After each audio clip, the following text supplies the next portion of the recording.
গত শুক্রবার আপনাদের 9 ঘন্টার মিটিং হয়েছে আপনাদের প্রধান কার্যালয়ে। পত্রপত্রিকা এগুলিকে দীর্ঘ বলে, আমি বলি যে দীর্ঘ বা লম্বা না, সময়টা 9 ঘন্টা, এটা আপনারা 90 ঘন্টাও করতে পারতেন। সেই সূত্র ধরে প্রথম আলো একটা প্রতিবেদন করে, যেখানে প্রথমে বলা হয়েছিল মিটিংয়ে জনাব সার্জিস এবং জনাব হাসনাত আবদুল্লাহর বিলাসী জীবনে প্রশ্ন করা হয়েছে। সম্প্রতি তারা দুজনে কেন দুদকে গিয়েছিল সেই নিয়ে নাকি প্রশ্ন করা হয়েছে। প্রতিবেদক হাসনাত আবদুল্লাহর সাথে যোগাযোগের চেষ্টা করেও পাননি। প্রতিবেদন প্রকাশের পর জনাব হাসনাত আবদুল্লাহ সব অভিযোগ অস্বীকার করে প্রথম আলোকে এক ধরনের হুঁশিয়ারি দেন, আলটিমেটাম দেন।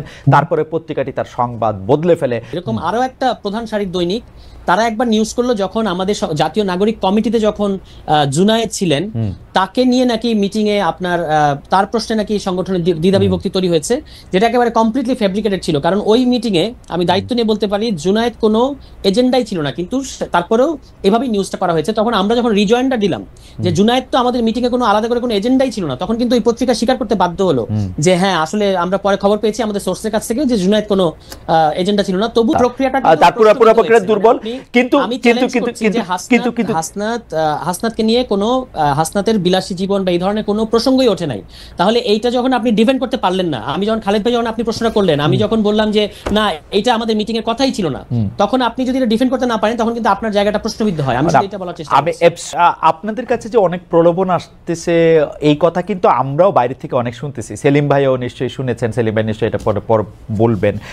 এর কারণ কি আপনাদেরকে বললে লাভ হইতেছে সেজন্যই তো, মানে আপনারা হচ্ছে কোন একটা তদবির আপনাদের কাছে আসে, আপনাদেরকে বললে কখনো আপনারা টাকা না নিয়া, কখনো টাকা নিয়া, কখনো আমাকে ভালোবাসিয়া আপনারা এই ফোন করেন, তখন এটা কাজ হয়ে যায়, তাই তো? বিকজ এটা আপনাদের গভর্নমেন্ট। না দেখেন, আমরা সাবেক প্রধানমন্ত্রী শেখ হাসিনাকে সংবাদ সম্মেলনে বলতে শুনেছি তার পিয়ন 400 কোটি টাকা নিয়ে চলে গেছে, তা তিনি ধরতেও পারেননি। আজকে আমরা দেখলাম আপনাদের দল করতেন এরকম একজন আসিফ মাহমুদ সচিব ভূঁইয়া, তার যে সহকারী একান্ত সচিব তাকে আসলে বহিষ্কার করা হয়েছে। কেউ কেউ বলছেন যে তিনি 311 কোটি টাকা নিয়েছেন, কেউ কেউ বলছেন যে তার সুইজারল্যান্ডে বাড়ি আছে, তিনি অনেক সম্পদ করেছেন, এরকম আরও অনেক অভিযোগ আমরা শুনছি। কিন্তু আমার কথা হচ্ছে যে জনাব এপিএস এই কাজগুলি কখনোই করতে পারতেন না যদি না তার বস অর্থাৎ উপদেষ্টা জনাব আসিফ মাহমুদ সচিব ভূঁইয়া এটাতে তাল মিলিয়ে চলতেন, কারণ তার তো কোনো নির্বাহী ক্ষমতা নেই। এই ব্যাপারটি আপনারা কেমনভাবে দেখছেন? এবং একইভাবে আপনাদের গাজী সালাউদ্দিন তানভীর, যিনি এনসিপির একজন যুগ্ম সদস্য সচিব ছিলেন, তাকেও আসলে বাদ দেওয়া হয়েছে, কারণ তার বিরুদ্ধে প্রায় একই ধরনের অভিযোগ স্বাস্থ্য উপদেষ্টার আরেকজন ব্যক্তিগত কর্মকর্তা গিয়ে। আপনি এগুলিকে কেমন ভাবে দেখছেন? আসলে মানে আপনার রাজনৈতিক দলটা মাত্র শুরু করেছেন, 2 মাস 3 মাসের মধ্যে অনেক বেশি জাজমেন্টের জায়গাও আপনারা পড়তেছেন, কিন্তু আসলে এইসব দুর্নীতির প্রশ্নে, টাকা মারার প্রশ্ন আপনারা আসলে কি বলবেন? জি, আপনাকে ধন্যবাদ এবং সেলিম ভাইকে আমি শুভেচ্ছা জানাই। এই যে ঘটনাগুলোর কথা আপনারা বললেন, আপনি বললেন, এইগুলো খুবই মানে দুঃখজনক। এবং বাংলাদেশে যারা এই ধরনের রাজনীতি কিংবা সরকারের সাথে সংশ্লিষ্ট থাকে, তারা এই ক্ষমতার অপব্যবহার করে এই কাজগুলো করে। এবং তারই কিছু দুঃখজনক নজির আমরা এই 3টা ঘটনার ক্ষেত্রে দেখেছি। একটা যার কথা বলেছেন আসিফ মাহমুদ ভূঁইয়া, তো তিনি এখন সরকারের উপদেষ্টা, আমাদের দলের কেউ নন, কিন্তু তিনি এই গণঅভ্যুত্থানের মধ্য দিয়ে এসেছেন এবং তার এই ঘটনায় কোনো সংশ্লিষ্টতার এখনো পর্যন্ত তো আমার কাছে অন্তত এই তথ্য নাই। তার এপিএস এই মানে তার জায়গাটা ব্যবহার করে এটা করেছেন কিনা, মানে আমি অমুকের এপিএস এটা বললেও কিন্তু বাংলাদেশে অনেক কিছু হয়, অনেক কিছু করা সম্ভব।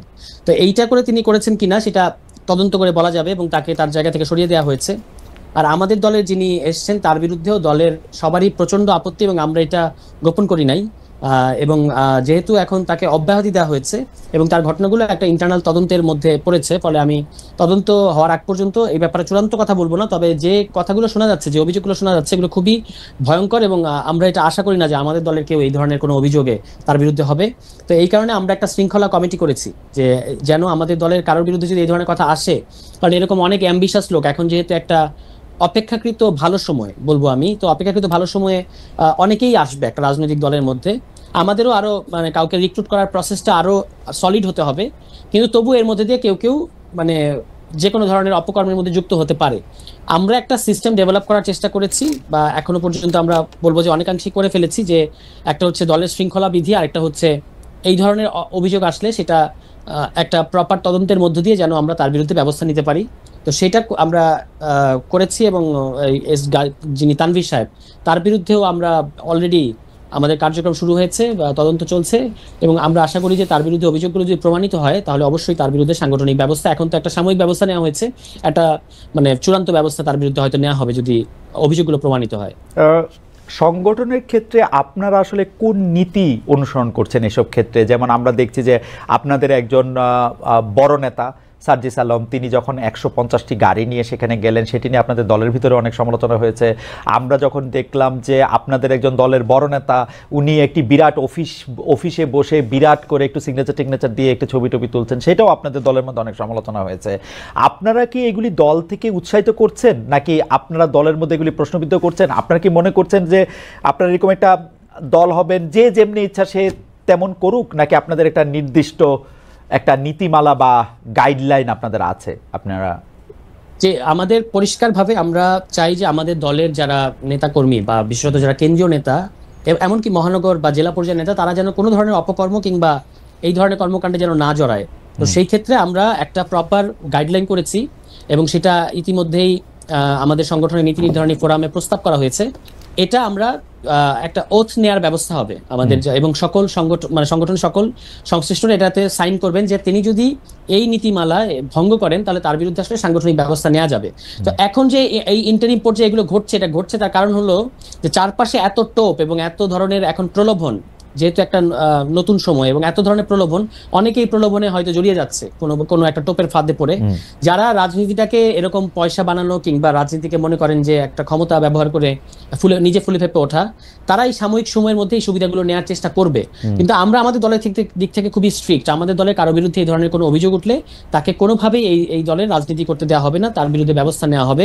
অন্য যেটা বলেছেন যে শোডাউনের প্রশ্নে, এটা আমরা অনেকবার বলেছি যে আমাদের ক্ষেত্রে দুটো ডিলেমা তৈরি হয়েছে। একটা হচ্ছে আমরা বলছি একটা নতুন রাজনৈতিক বন্দোবস্তের কথা, আবার আমরা যখন স্থানীয় পর্যায়ে যাচ্ছি তখন ইতিমধ্যেই অন্তত দুটো শক্তিশালী দলকে আমাদের মোকাবেলা করতে হচ্ছে, একদিকে বিএনপি, একদিকে জামায়াত ইসলাম। আমরাও তো আসলে তাদের সাথে প্রতিযোগিতা করে ফার্স্ট পজিশনটা নিতে চাই। তো সেক্ষেত্রে যেটা হচ্ছে যে আমাদের অনেকের মধ্যে এরকম একটা চাপ তৈরি হচ্ছে যে কিভাবে আমি দ্রুত মানুষের কাছে পরিচিত হব, কিভাবে বা আমাকে যে একটা গ্রহণযোগ্য জনপ্রতিনিধি হিসেবে মানুষ মনে করবে, সেটার জন্য আমাকে কি কি করতে হবে। তখন কারো কারো মনে হচ্ছে যে আমাকে হয়তো এমন একটা কিছু করতে হবে যে যার মধ্যে দিয়ে আমি দ্রুত অ্যাটেনশন পাবো। তো সেই ক্ষেত্রে আমাদের দলের একটা সাম্প্রতিক আমাদের আহ্বায়ক এবং সদস্য সচিব তারা একটা নির্দেশনা দিয়েছেন সংগঠনে যে আপাতত আমরা কোনো আসন কেন্দ্রিক কোনো ধরনের তৎপরতা চালাবো না। আমাদের এখন প্রধান কাজ হচ্ছে সংগঠন বিস্তৃত করা, এবং সেটা পুরো দেশে সংগঠন বিস্তৃত করতে হবে। এর মধ্যে দিয়ে আমরা নিবন্ধনটাও অর্জন করবো, মানে নিবন্ধনের যে শর্তগুলো আছে সেটা অর্জন করতে হবে।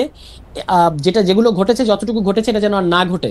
এই কারণে আমরা আমাদের সকল সংগঠকদের, যে সার্জিস আলম নিজেও আমাদের মানে অন্যতম প্রধান সংগঠক, তিনি উত্তরাঞ্চল সামলাবেন। তো এরকম সবার প্রতি এই নির্দেশনা যে আপনারা জেলার ভিত্তিক কাজ করবেন, কোনো আসন ভিত্তিক এখনো কাজ করবেন না। কারণ আমরা দলের তরফ থেকে বলে দেই নাই যে আপনি অমুক আসনের জন্য এলিজিবল কিংবা অমুক আসনের জন্য, এরকম আসন ভিত্তিক কোনো কিছু ডিস্ট্রিবিউশন এখন আমাদের দলে হয় নাই। আপনাদের কাছে যে অনেক প্রলোভন আসতেছে এই কথা কিন্তু আমরাও বাইরে থেকে অনেক শুনতেছি। সেলিম ভাইও নিশ্চয়ই শুনেছেন, সেলিম ভাই নিশ্চয়ই এটা পর বলবেন।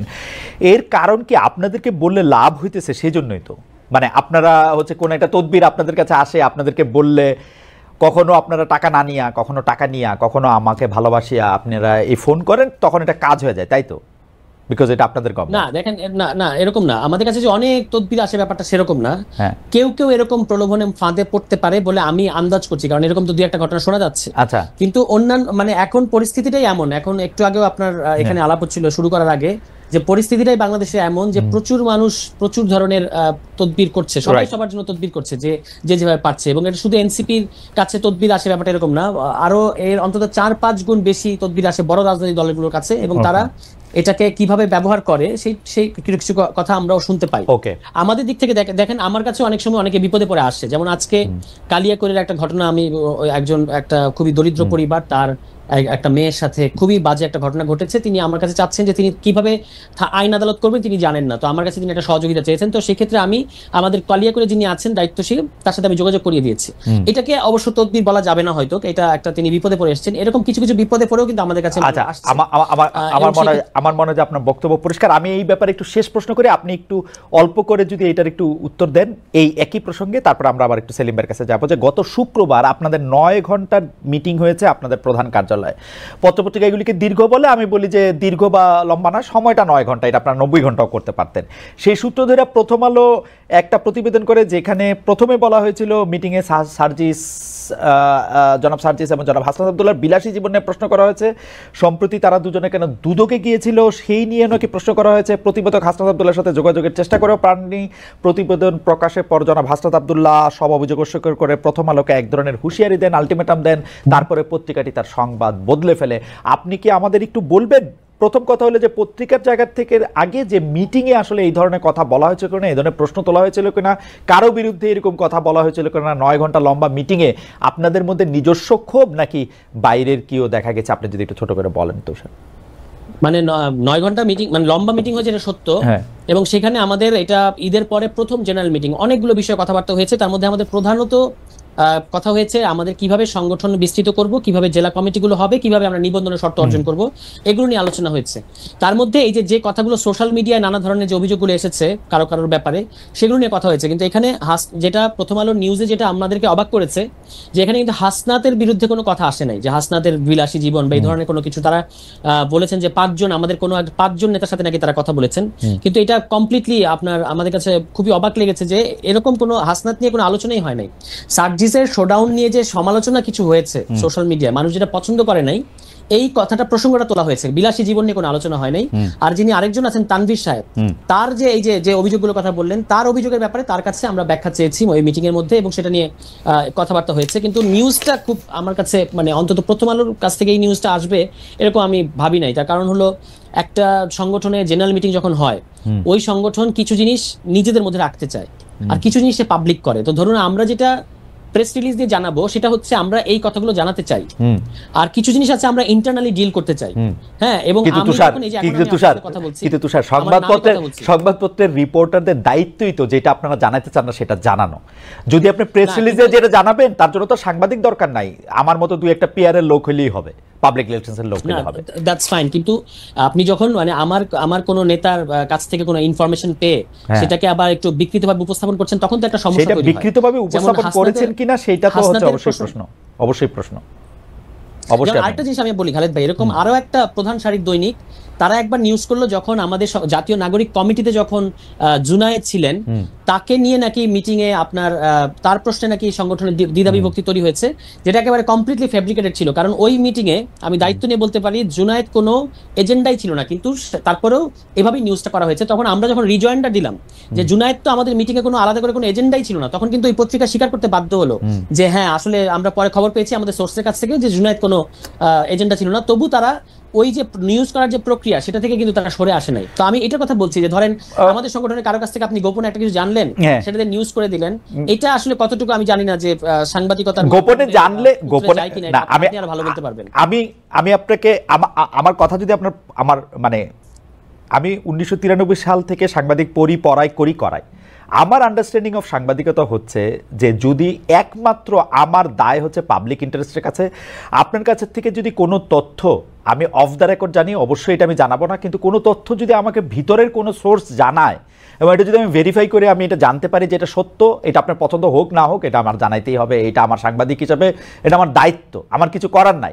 মানে এতে আপনি আমাকে কম ভালোবাসবেন, এখন আমি আর কি করবো, একটু রিস্ক আমার নিতে হবে, বাট আপনি খুব পরিষ্কার। ঠিক আছে, সেটা না খালিদ ভাই, হ্যাঁ মানে একটা হচ্ছে যে তথ্যটা তো সত্য হতে হবে, এখন তুষার আপনি একজন রাজনীতিবিদ, আপনার ফ্যাক্ট আর আরেকজনের ফ্যাক্টের মধ্যে একটু রসমন ইফেক্ট থাকার কথা, যে আপনি যেটাকে ফ্যাক্ট মনে করতেছেন আরেকজন থেকে সেটাকে ফ্যাক্ট নাও মনে করতে পারে। কিন্তু কোনো কিছু যদি হাসনাতকে নিয়ে, হাসনাতের বিলাসী জীবন নিয়ে কোনো কথা হয় নাই, এটা তো সেইটা তো আমরা দেখতেই পাচ্ছি। প্রথম আলো তো কোনো ধরনের কোনো ডিসক্লেইমার না দিয়েই সব ইয়াটা বদলে দিয়েছিল, তারও 3 ঘন্টা পরে তারা মানে অন্য আরেকটা ছোট্ট করে একটা সংশোধনী দিয়েছে। এটা অবশ্যই এটা ঠিক যে প্রথম আলো নৈতিকভাবে এখানে স্ট্যান্ড নিতে পারে নাই, তার কোনো ক্লিয়ার অবস্থান নাই। সে যদি আপনাদের রাজনৈতিক দলের কাছ থেকে নথি স্বীকার করে থাকে সেটাও তার দুর্বলতা, আর যদি সে সত্য অসত্য করে সেটাও তার দুর্বলতা, তার পুরো প্রক্রিয়া দুর্বল। কিন্তু হাসনাতকে নিয়ে কোনো হাসনাতের বিলাসী জীবন বা এই ধরনের কোনো প্রসঙ্গই ওঠে নাই। তাহলে এইটা যখন আপনি ডিফেন্ড করতে পারলেন না, আমি যখন খালেদ ভাই যখন আপনি প্রশ্নটা করলেন, আমি যখন বললাম যে না এইটা আমাদের মিটিং এর কথাই ছিল না, তখন আপনি যদি এটা ডিফেন্ড করতে না পারেন তখন কিন্তু আপনার জায়গাটা প্রশ্নবিদ্ধ হয়। আমি এটা বলার চেষ্টা